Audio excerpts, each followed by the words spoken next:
There is a sentence most families will never say aloud. You can be deeply loved, regularly called, occasionally visited, and still be quietly abandoned by life. Not by cruelty, not always, but by drift, by time, by the slow removal of structure, purpose, and witness. And when that season arrives, most people do not collapse in one dramatic moment. They erode.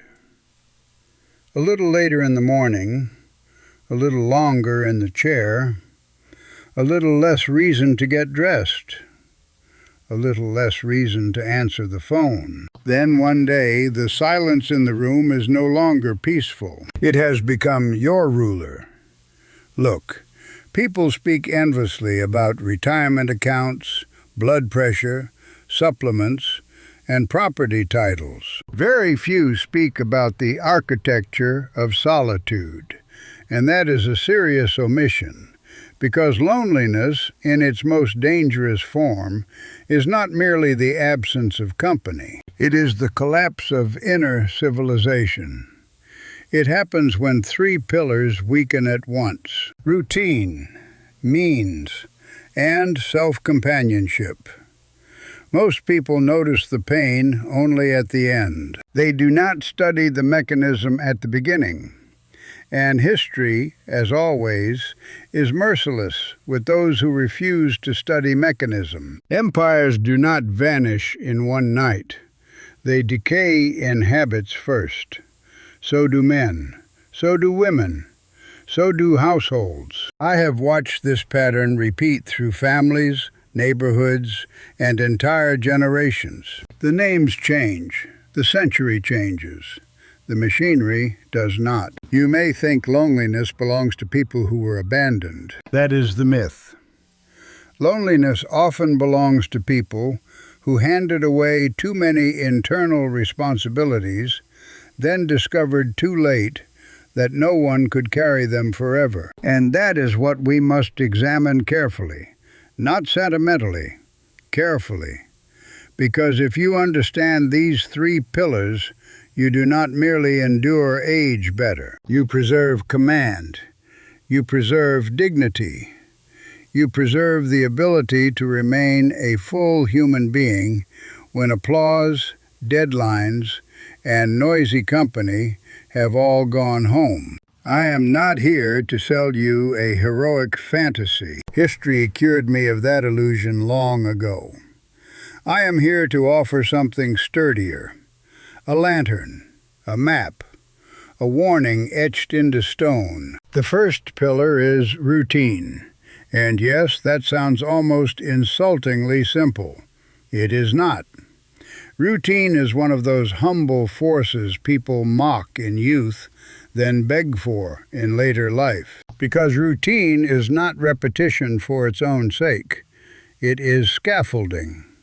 It tells the mind, the body, and the spirit what the day is for. Without it, time becomes soft, and soft time is dangerous. Meet Edward, 71, former operations manager. Clever man, reliable, respected. For 4 decades, the world required him. People called, problems arrived, decisions mattered. He was useful before breakfast. Then retirement came, and everyone congratulated him. At first, he enjoyed the freedom. No alarm clock, no rush, no commuter traffic, no endless meetings. He called it peace. Actually, no. Let me phrase that more accurately. He mistook emptiness for peace. By the 3rd month, breakfast happened at uncertain hours. Shaving became optional. Walks became occasional. Reading became scrolling. Evenings began earlier because there was nothing distinguishing afternoon from night. Nothing terrible had happened. That was precisely the danger. No tragedy, no scandal, no collapse. Only the disappearance of shape. And once the shape of the day disappears, the shape of the self soon follows. This is the part nobody explains. Work does not only pay you in money, it pays you in rhythm. It forces transitions. Wake, wash, dress, leave, return, review, rest.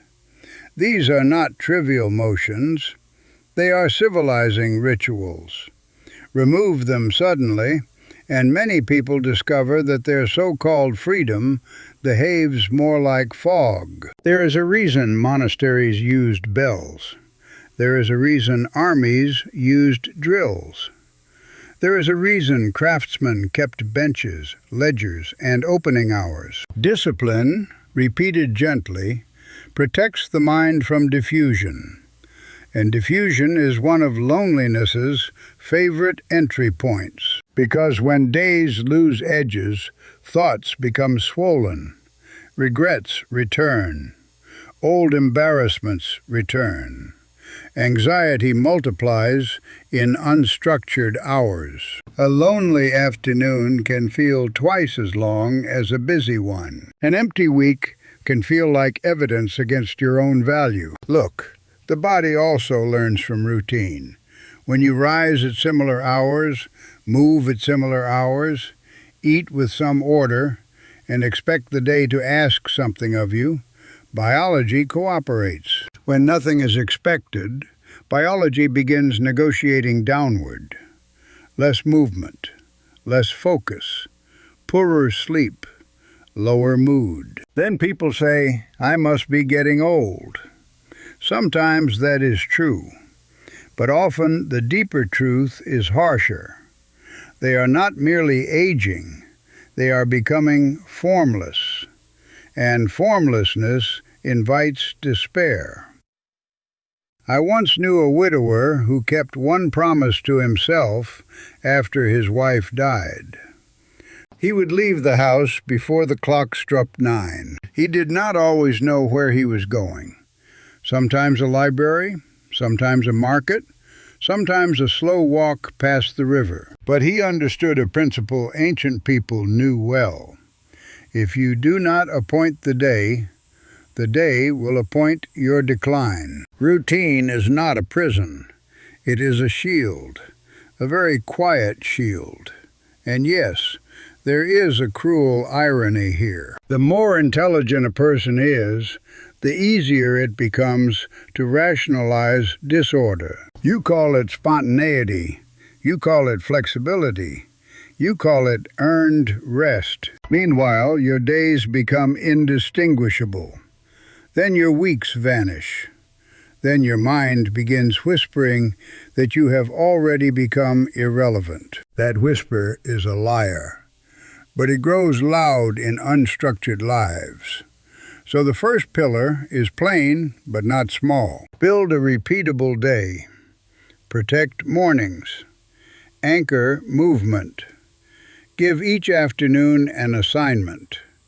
And reserve one act that proves daily that you still participate in the world. Not because productivity is sacred, it is not.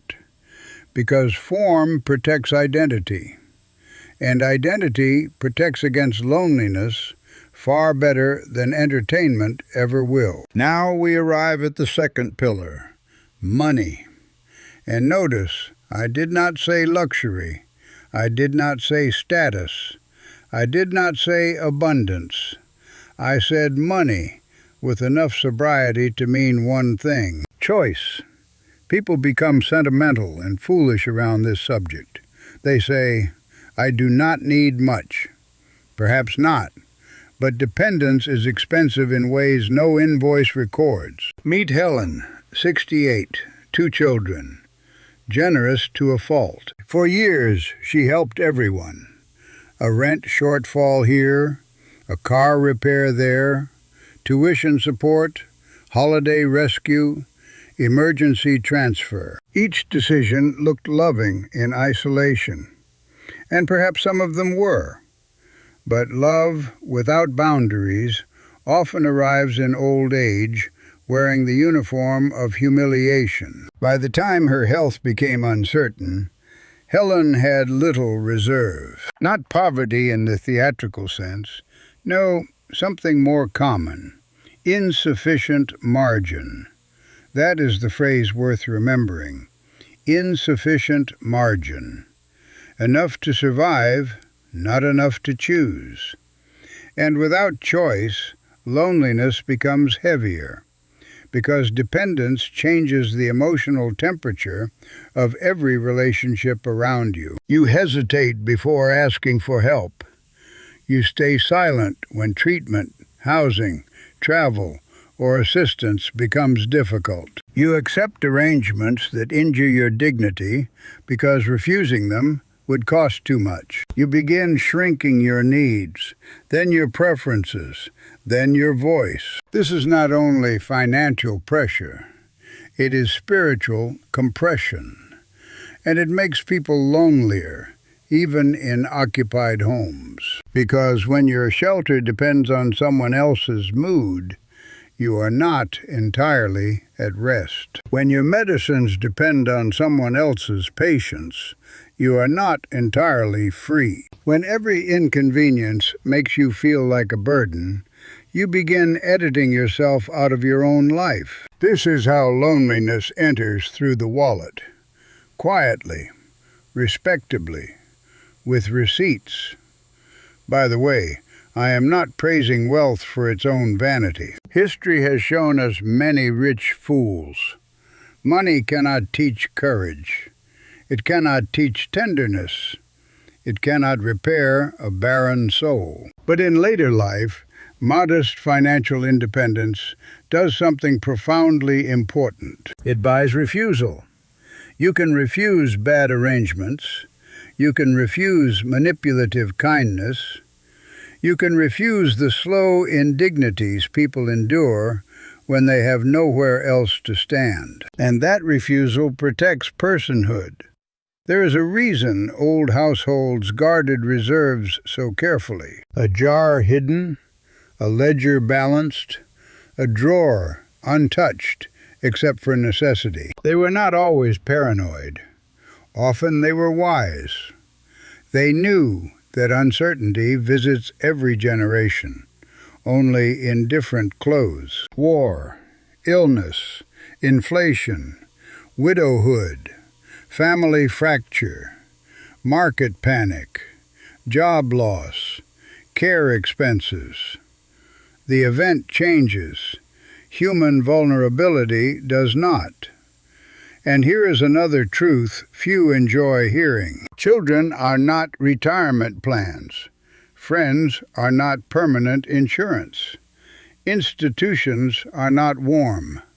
And convenience, sold to you as modern progress, often disguises fragility. You think digital ease equals security, until a password is lost, a payment is delayed, a policy shifts, a helper moves away. Then what looked efficient reveals itself as thin, very thin.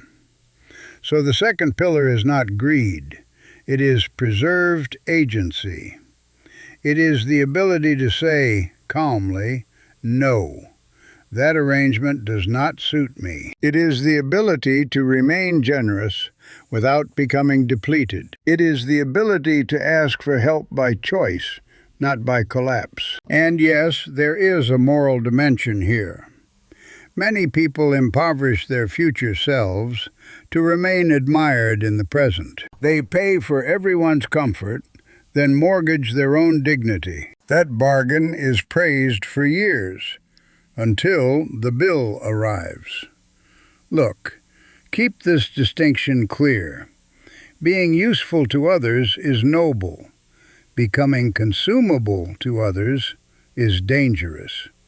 If your kindness leaves the older version of you exposed, that kindness was poorly governed. And loneliness in age feeds aggressively on poorly governed sacrifice. Now the third pillar.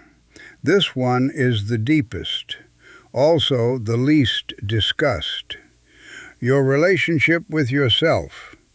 Not your image, not your reputation, not your public charm. Your actual company, Can you sit with yourself in an unadorned room and remain intact? Can you hear your own thoughts without fleeing into noise? Can you spend a silent evening without feeling that existence itself has accused you? This is not poetry, it is infrastructure.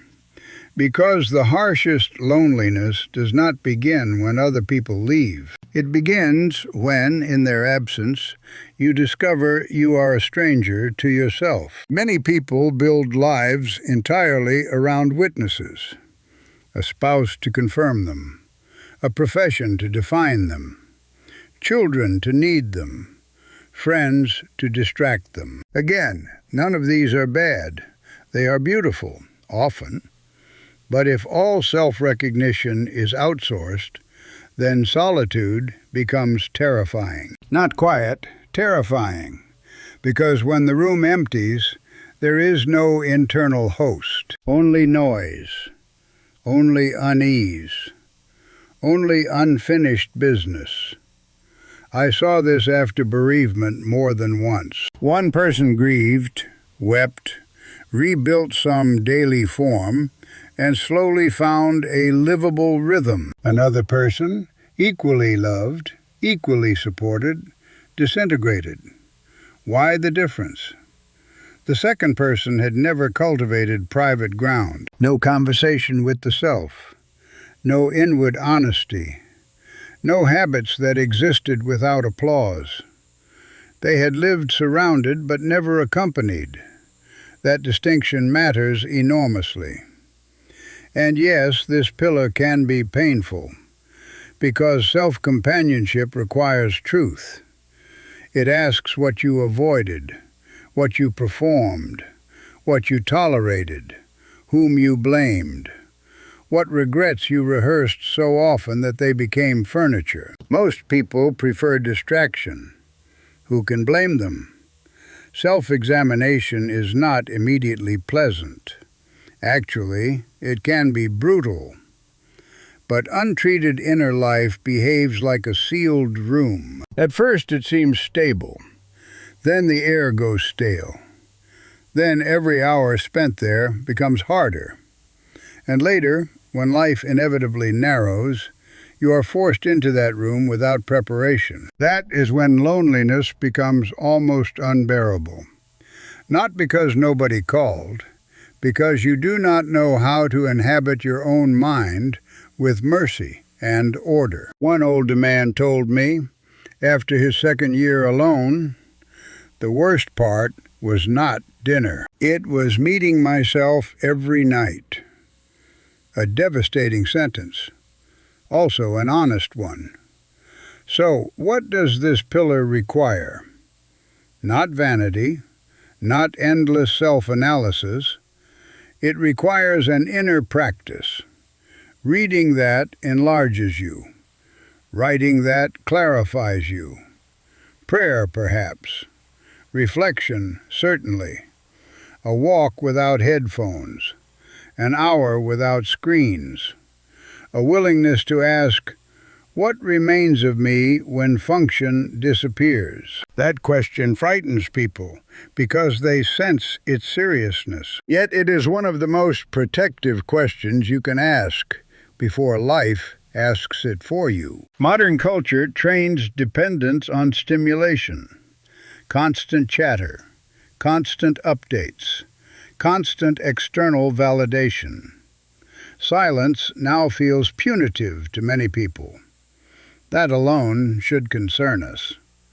A civilization that cannot tolerate silence cannot prepare its citizens for age, because age, at some stage, introduces silence, whether one welcomes it or not. And then all postponed inner work arrives at once. So the third pillar is this. Become someone whose company does not exhaust you. Become someone who can remember, reflect, and remain. Not perfectly, not romantically, but steadily.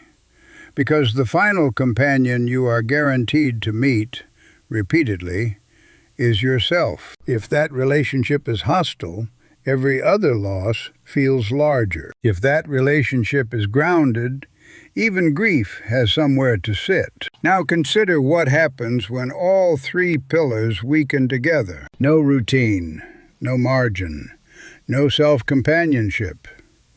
This is when loneliness stops being an emotion and becomes an environment. A man wakes late, avoids the mirror, has nowhere required to be. A woman needs help, but hates the feeling of asking. An evening arrives, and silence does not soothe.